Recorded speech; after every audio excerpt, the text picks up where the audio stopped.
যুগে যুগে আল্লাহওয়ালারা এই যে বইগুলো লিখে গেছেন, ওলামায়ে কেরাম কত কষ্ট করে লিখেছেন।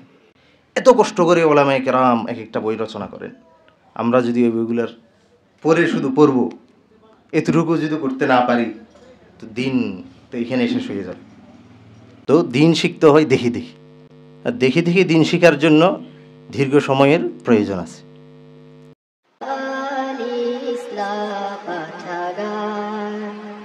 দিনই মজলিসে আসার পরে যে আগ্রহ, দিনের প্রতি যে ভালো লাগা, এটা তো বাইরে যাওয়ার পরে থাকে না, সাহাবায়ে কেরামের মধ্যেও হয়েছে। এই জন্য আমরা যদি প্রতিদিন অল্প অল্প অল্প অল্প, আমার দৈনন্দিন একটা ওয়াজিফার মতো একটা কাজের রুটিন থাকলো যে আমি প্রতিদিন অমুক সময়ে 10 মিনিট 20 মিনিট যার যতটুকু সময় হয় পড়ব। আমি মাওলানা আবুল বাশার মোহাম্মদ সাইফুল ইসলাম দামাত বারকাতুহুম এই বিষয়ে একটা 2-4 মিনিটের একটা বক্তব্য আছে, যেটা আল ইসলার থেকেও এটা আপডেট করা হয়েছে। যে উনি দেখিয়েছেন যে আমি যদি প্রতিদিন 10 পৃষ্ঠা করে পড়ি, আমার মাসে কত পৃষ্ঠা হয়? 300 পৃষ্ঠা। তো 300 পৃষ্ঠার একটা বই অনেক বড় একটা বই হয়ে যায়। 100 পৃষ্ঠার বই যদি হয় তাহলে 3টা বই পড়া হবে।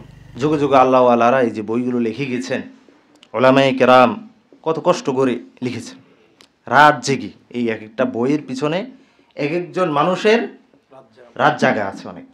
পুরা দুনিয়া যখন ঘুম, তখন তারা লিখছেন, তারা পড়ছেন লিখছেন। এত কষ্ট করে ওলামায়ে কেরাম এক একটা বই রচনা করেন। আমরা যদি ওই বইগুলোর পড়ে শুধু পড়ব, এতটুকু যদি করতে না পারি তো দিন তো এখানে শেষ হয়ে যাবে। জ্ঞান শুধু তো অর্জন, শিখা, নিজে তো পণ্ডিত হওয়ার জন্য না। উদ্দেশ্য হবে আমাদের আখিরাতকে সুন্দর করা। আমার প্রতিটা মুহূর্ত, প্রতিটা নিঃশ্বাস যেন আখিরাতের হয়। এই জিনিসকে কিভাবে আমি দিনে দিন উন্নত করতে পারি, এই জন্যই আমার পড়াশোনা। আর এই উন্নতিটা আসবে আমার যদি বিজ্ঞ ব্যক্তির সান্নিধ্যে থেকে পরামর্শ নিয়ে আমার যদি পড়াশোনা হয়। দিন শিখতে হয় কারো কাছ থেকে, কারো সোহবত থেকে।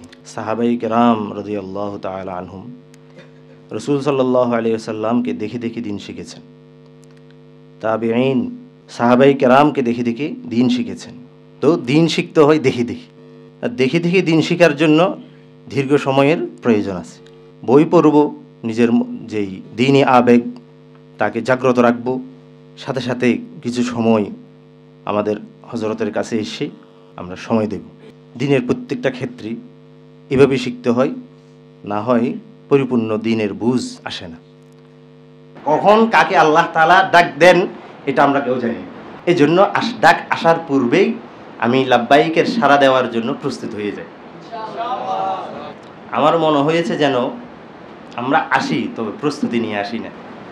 তবে সবচেয়ে বড় প্রস্তুতির মাধ্যম আমি যেটা মনে করি সেটা হলো, যারা বাইতুল্লাহ এবং মদিনার আশেকান ছিলেন, তাদের বাইতুল্লাহ এবং মদিনার সফরনামাগুলো পড়া, এটাই আমাদের জন্য সুন্দর প্রস্তুতি। আমার মনে হয় এই কিতাব, আমার সামনে যে কিতাবটা আছে সফর হিজাজ, মাওলানা আব্দুল মাজিদ দরিয়াবাদী রহমতুল্লাহি আলাইহি লিখেছেন। আজ থেকে 100 বছর আগের, প্রায় 100 বছর আগের ওনার সফর হয়েছিল 1929। এখানে যথেষ্ট আছে, আরও আছে। আধুনিক যুগের জন্য মাওলানা আবু তাহির মিসবাহ হাফিজাহুল্লাহ হযরতের সফরনামাগুলো আমরা পড়তে পারি। এর দ্বারা আমার অনেক তরবিয়ত হবে, অনেক শিক্ষা অর্জন করতে পারবো। আমি জায়গায় জায়গায় আল্লাহর পরীক্ষা আসবে, কিন্তু মানুষ ধৈর্য ধারণ করতে পারে না। এই কিতাবের মধ্যে একটা হাদিস নিয়ে আসছে যে মদিনাতে যে মদিনার কষ্ট সহ্য করলো, মদিনাতে থাকলো, আমি তার জন্য কিয়ামতের দিন সুপারিশকারী হব। যে ব্যক্তি মদিনাতে মারা গেল, তার জন্য আমি সুপারিশকারী হব। তখন তার কাছে তো সব সহজ হয়ে যাবে, রসুলের মদিনায় আছি আমি, আমার কোনো শেকায়ত থাকবে না, আমার কোনো অভিযোগ থাকবে না। আরে আমি এখানে আসতে পেরেছি, এটাই তো আমার জন্য নসিব, বড় নসিব। আমি যে এখানে আসতে পারবো এই যোগ্যতা তো আমার ছিল না, আল্লাহ নিজ দয়ায় আমাকে নিয়ে এসেছে।